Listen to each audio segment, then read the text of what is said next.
some months since I learned about permaculture, and from some point it seems to be a very reasonable, let's call it ideology, but it's still quite complicated when you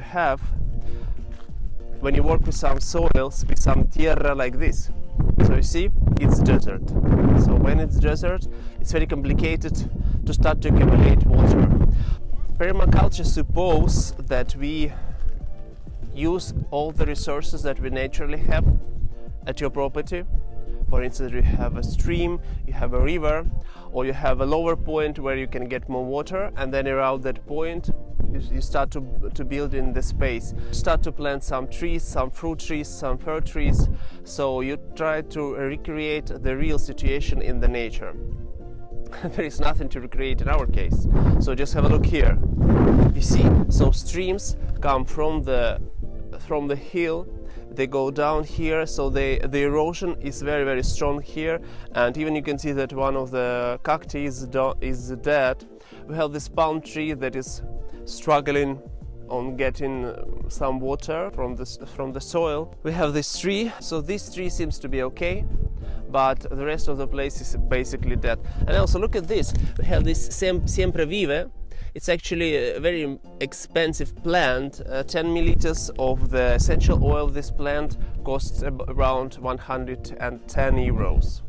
So probably this is a good point about this place, but the rest is quite bad. So one of the ideas that I had is to make bombs of life. So one of the ideas of permaculture is to collect all the rest of the food that you have. Also you collect the foliage from your property, and then you make compost. The idea is great, but you constantly need to control it. This area is quite big.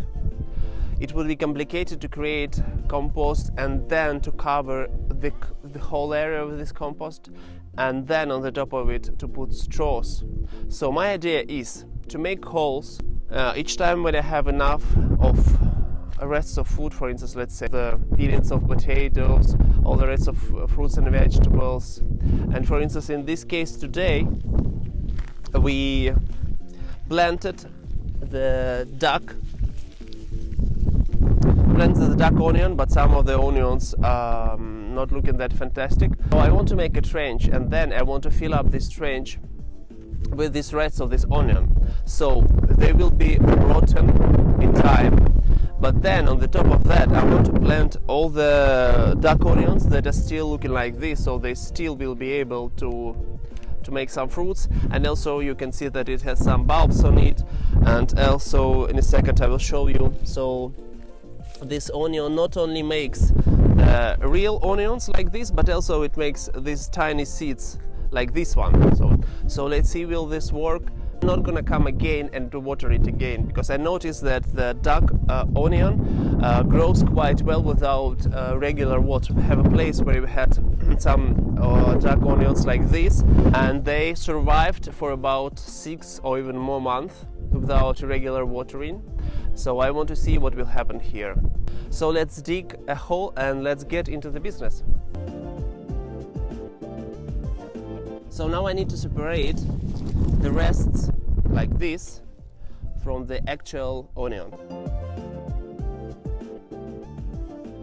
You see that some of them are quite big, but also I broke the root, so I don't know what will happen. We will see. Maybe it can grow with the juices that the onion has inside. So you see this, it's a stage in between of the bulb like this and like this. So also I will try to plant it.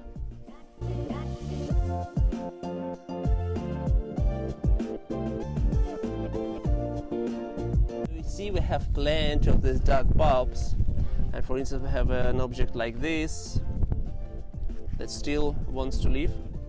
It's already dry because it was damaged some days ago, but still roots are fine. So today we speak about, I think, quantity over quality, because some of them are a little bit dead, and we will try to cover the space. So one of the onions is really huge, so I think this one has a lot of power, and already you can see that it's trying to make the seeds.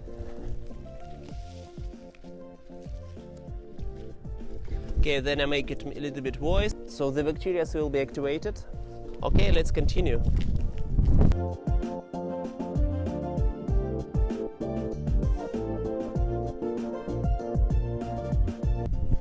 So here also I want to show you this cacti. I planted some small of this cacti here about 5 years ago, and so some of them survived. They found the water very deep. These cacti go very deep with their roots into the soil.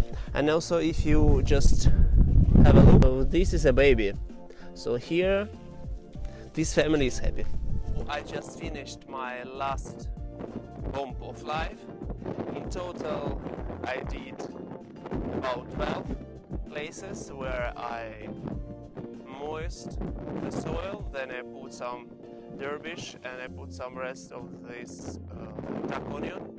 Then on the top of it I placed, depending on the place, from 2 to 3 or even more bulbs of the duck onion, and then I covered with this dry soil. I have huge hopes for this idea.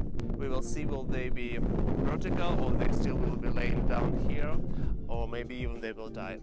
So please stay tuned and don't forget to subscribe, and I see you in the next video.